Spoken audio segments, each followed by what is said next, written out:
အားလုံးပဲမင်္ဂလာပါကျွန်တော်တို့အခု basic Excel lesson ရဲ့ lesson number 17ပေါ့ lesson number 17ကိုရောက်လာပြီဆိုတော့ကျွန်တော်တို့က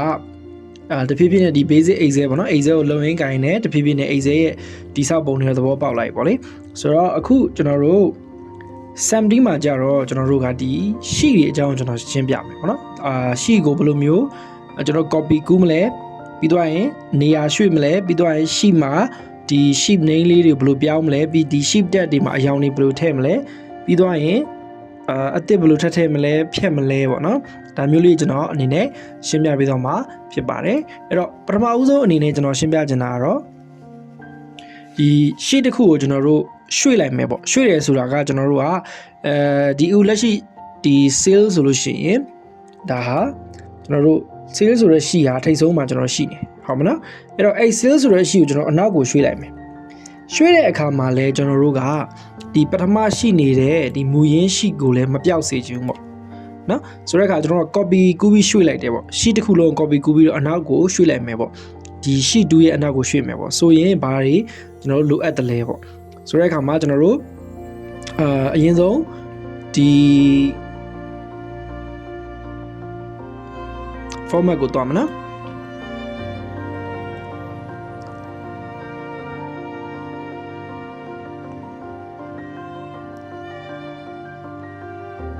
ဒီမှာကျွန်တော်တို့ format မှာဒီမှာ move or copy sheet ဆိုတာကျွန်တော်တွေ့ရလိမ့်မယ် okay เนาะအဲ့ဒီ move or copy sheet ဆိုတဲ့နေရာမှာကျွန်တော်တို့ကခလုတ်နှိပ်ပြီးတော့ဒီ sheet တစ်ခုကျွန်တော်ရွှေ့မယ် okay နှိပ်လိုက်အောင်ဆိုရင်ဒီလိုမျိုး dialog box လေးတစ်ခုထပ်ပြီးတော့ပေါ်လာတော့မြင်ရပါလိမ့်မယ်အဲ့တော့သူကကျွန်တော်ဒီ book ကတော့ကျွန်တော်တို့ navigate worksheet ဆိုတော့ကျွန်တော်တို့ရဲ့ sheet name ပေါ့အဲ့ဒီအောက်မှာကျွန်တော်တို့ကsheet လောလောဆယ်3ခုရှိတယ်တဲ့ sheet 1ရဲ့sheet 2ရဲ့ sales ဆိုတဲ့ sheet ဆိုတဲ့ sheet ကကျွန်တော်ရွှေ့ခြင်းတဲ့ sheet ပေါ့နော်အဲ့တော့အဲ့ဒီ sales ဆိုတဲ့ sheet ကိုကျွန်တော်တို့ကရွှေ့မှာဖြစ်တယ်ဘယ်ကိုရွှေ့မှာလဲဆိုရင်ကျွန်တော် move to and နောက်ဆုံးရွှေ့မယ်ပြီးတော့ကျွန်တော်တို့ create a copy နှိပ်မယ်ပြီး okay နှိပ်လိုက်မယ် okay ဒါဆိုလို့ရှိရင်ဒီအောက်မှာကျွန်တော်တို့ဘာဖြစ်သွားပြီလဲနောက်တဲ့ sheet sales ဆိုတဲ့ sheet တစ်ခုအသစ်ထပ်ပေါ်လာတွေ့ရတယ်သူကနံပါတ်2ဖြစ်တယ်ပေါ့ရပါနော်အဲ့တော့ကျွန်တော်တို့ကအဲ့ဒါကိုမှထပ်ပြီးတော့ဒီ sale နံပါတ်2ဆိုတာကိုကျွန်တော်တို့ဟိုပါပေါ့နော်ဘယ်လိုပြောမလဲ2ဆိုတာကိုမလိုချင်ဘူး sale တစ်ခုခုပေါ့ကျွန်တော်တို့နာမည်ပြောင်းချင်တယ်ဆိုလို့ရှိရင်အဲ့ဒီ format တွေကိုပဲပြန်သွားမယ်ပြီးတော့ကျွန်တော်တို့ rename sheet ဆိုတော့နှိပ်မယ်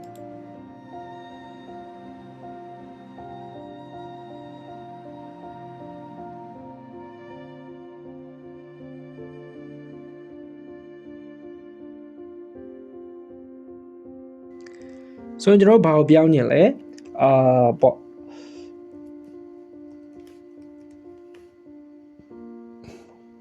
copy ပေါ့နော်ဆိုရပါတော့အဲ့လိုမျိုးကျွန်တော်ပြောင်းလိုက်မယ်ပေါ့ဒါဆိုလို့ရှိရင်ဒါကတော့ကျွန်တော်တို့ sheet ကိုရွှေ့တယ်ပြီးနာမည်ပြောင်းတယ်ပေါ့သဘောပေါက်မနော်နောက်တစ်ခုကခုနကျွန်တော်ပြောခဲ့သလိုဘာဆက်လုပ်လို့ရလဲဆိုလို့ရှိရင်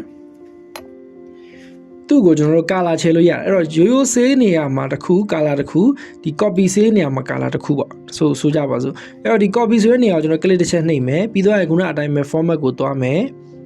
ပြီးတော့ရင်ဒီမှာတော့ကျွန်တော် tab color ဆိုတာရှိတယ်တွေ့ရမနော်အဲ့ tab color မှာကျွန်တော် color လေးတစ်ခုကြိုက်တဲ့ color လေးတစ်ခုရွေးပြလိုက်ပေါ့နော်အမှကျွန်တော်ဆိုလို့ရှိရင်အပြာလေးပေါ့ okay ဒါဆိုလို့ရှိရင်ဒီနေရာမှာအပြာအောင်ချဲလားမချဲလားသိချင်တခြား sheet တစ်ခုကိုကျွန်တော် click တစ်ချက်နှိပ်လိုက်ဆိုရင်ဒီမှာအခုလိုမျိုးအပြောင်ဖြစ်နေတာကိုတွေ့ရမှာဖြစ်ပါတယ်အဲ့တော့ကျွန်တော်ရှိတွေကိုလည်းကျွန်တော်လိုမျိုး color လေးတွေနဲ့ခွဲထားလို့လည်းရတယ် okay မယ်နော်အဲ့တော့ကျွန်တော်ရှင်းပြသွားတာရှိကိုဘယ်လိုမျိုးရွှေ့လဲပြီးတော့ရှင်ကျွန်တော်တို့နာမည်ဘယ်လိုပြောင်းသလဲ rename လုပ်တာပေါ့နော်ပြီးတော့ရင် tab ကို color ဘယ်လိုထည့်လဲပေါ့ဆိုရင်နောက်ထပ်တစ်ခုကျွန်တော်တို့ sheet အသစ်တစ်ခုဘယ်လိုတိုးလိုက်မလဲပေါ့အဲ့တော့အလွယ်ကူဆုံးကတော့ဒီမှာရှိတဲ့ plus ဆိုတဲ့ sign လေးကိုကျွန်တော်တို့နှိပ်လိုက်လို့ရှင်ဒါ sheet တစ်ခုအသစ်တိုးသွားတာပါပဲရမနော်နှိပ်ကြည့်အောင်ဆိုရင်ဒီမှာ sheet 4ဆိုရင် sheet အသစ်တစ်ခုဖြစ်လာတယ်တကယ်လို့ခလုံးနဲ့နှိပ်ချင်တယ်ဆိုရင်ကြတော့ကျွန်တော်တို့ဒီမှာinsert ဆိုတာရှိတယ်အဲ့တော့ insert ထဲမှာဒီ insert sheet ဆိုတာနှိပ်ရင်လည်းပဲနောက်ထပ်sheet တစ်ခုအသစ်ထပ်တိုးတာပေါ့နော်အဲ့နှစ်မျိုးကျွန်တော်တို့လုပ်လို့ရတယ်ဒါကတော့ကျွန်တော် sheet ကိုအတိုးလုပ်တာအဲ့တော့တကယ်လို့ sheet တစ်ခုလုံးကိုကျွန်တော်တို့ကဖြတ်လိုက်ချင်တယ်ဆိုရင်လည်းဒီ delete မှာရှိတယ်delete sheet ဆိုတော့ကျွန်တော်နှိပ်လိုက်လို့ရတယ်ဆိုရင်ကျွန်တော်မလိုအပ်တဲ့ sheet တွေကိုကျွန်တော်တို့ပို့နေတဲ့ sheet တွေပေါ့ကျွန်တော် delete လုပ်လို့ရတယ် delete sheet ဆိုပြီးကျွန်တော်တို့အခုလိုမျိုး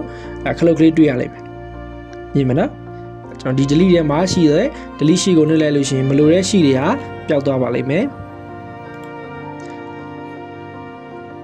ပြမနော်အဲ့တော့နောက်ထပ်နီလန်တစ်ခုကတော့အဲ့ဒီပေါ်မှာ right click နှိပ်မယ်ပေါ်လာတဲ့ box ထဲမှာ delete ဆိုတာရှိတယ်အတူတူပဲပေါ့ right click နှိပ်ပြီးတော့ပေါ်လာတဲ့ delete ကိုလည်းကျွန်တော်နှိပ်လိုက်ရင်လည်းပဲပြတ်သွားတာပါပဲအတူတူပဲပေါ့နော် okay ဒါကတော့ဒီ sheet နဲ့ပတ်သက်တဲ့ဟာပေါ့နော်အရင်လွယ်ပါတယ်ကျွန်တော်တို့အရင်ဆုံးတော့ sheet တစ်ခုကိုကျွန်တော်တို့move လုပ်တယ် copy လုပ်တယ်ပြီးသွားရင်နောက်တစ်ခုကကြာကျွန်တော်တို့ဘာလုပ်လဲ sheet ကို rename ပေါ့နာမည်ပြောင်းတယ်ပြီးသွားရင်ကျွန်တော်တို့ color ထည့်တယ်ပြီးသွားလို့ရှိရင်sheet ကိုအသစ်တိုးတယ်ဖြတ်ပစ်တယ်ပေါ့နော်ဒါကကျွန်တော်တို့လုပ်လို့ရတဲ့ပုံစံတွေဖြစ်တယ်ဆိုတော့နောက်ပိုင်းကျွန်တော်တို့ကဒီ Excel ကိုပို့ပြီးတော့ကျွမ်းကျင်လာတဲ့ခါမှာဥပမာလအလိုက်ရက်သက်ပတ်အလိုက်ရက်ဒီတရက်ချင်းစီပေါ့စသဖြင့် data တွေကျွန်တော်ခွဲထည့်တဲ့အခါမှာအဲ့လိုမျိုး sheet လေးတွေကိုခွဲပြီးတော့ထည့်သွားရင်လည်းအဆင်ပြေတယ်ဒါမှမဟုတ်ကျွန်တော် category ခွဲတာပေါ့ဒီမှာဆိုလို့ရှိရင် sales ပေါ့ဒီမှာဆိုလို့ရှိရင်ဘယ်လိုပြောမလဲ customer ဖြစ်ဖြစ်အယောင်ဟိုပါပေါ့နော် commission ဖြစ်ဖြစ်စသဖြင့်ကျွန်တော်ဒီမှာရေးပြီးတော့နာမည်ပေးထားလို့ရအဲ့လိုလုပ်တဲ့အခါမှာကိုကလိုအပ်တဲ့အချိန်ကြာလို့ရှိရင်အလွယ်တကူပြန်ပြီးတော့ရှာတွေ့နိုင်တယ်ပေါ့ကျွန်တော်တို့စာအုပ်တွေမှာမှတ်တယ်လို့မျိုးပဲ Excel မှာလည်းစင်းစရာတွေဒီလိုမျိုးခွဲပြီးတော့မှတ်ထားလို့ရတယ် okay မယ်နော်အဲ့တော့ဒီ sheet တွေအားလုံးပေါင်းထားတဲ့ဟာကိုမှကျွန်တော်တို့က workbook ဆိုပြီးတော့ခေါ်တာဟုတ်အဲ့တော့ဒီနာမည်ကြီးဆိုလို့ရှိရင်ဒါဟာကျွန်တော်တို့က workbook name လို့ပြောလို့ရတယ်အမှန်တော့ navigate worksheet တွေဆိုတာကကျွန်တော်နာမည်ပေးထားတာတကယ်တော့သူ့ရဲ့ workbook name ဖြစ်တယ်ပေါ့နော်အဲ့ဒါကိုလည်းကျွန်တော်တို့က workbook name ကိုကျွန်တော်တို့ပြောင်းလို့ရတယ် save လုပ်လို့ရတာကိုကျွန်တော်အရှိအသင်ခန်းစာတွေမှာပြောပြခဲ့ပြီးပြီဆိုတော့ဒီနေ့ကျွန်တော်ရှင်းပြခဲ့တဲ့ဒီ sheet တွေကိုဘယ်လိုမျိုး move လုပ်တယ် copy လုပ်တယ်ပြီးသွားရင် insert လုပ်တယ် rename လုပ်တယ်စတာတွေကိုအားလုံးပဲနားလည်မယ်လို့ကျွန်တော်ယူဆပါတယ်အဲ့တော့ lesson 18မှာပြန်ဆုံးပါမယ်အားလုံးကျေးဇူးအများကြီးတင်ပါတယ်ခင်ဗျာ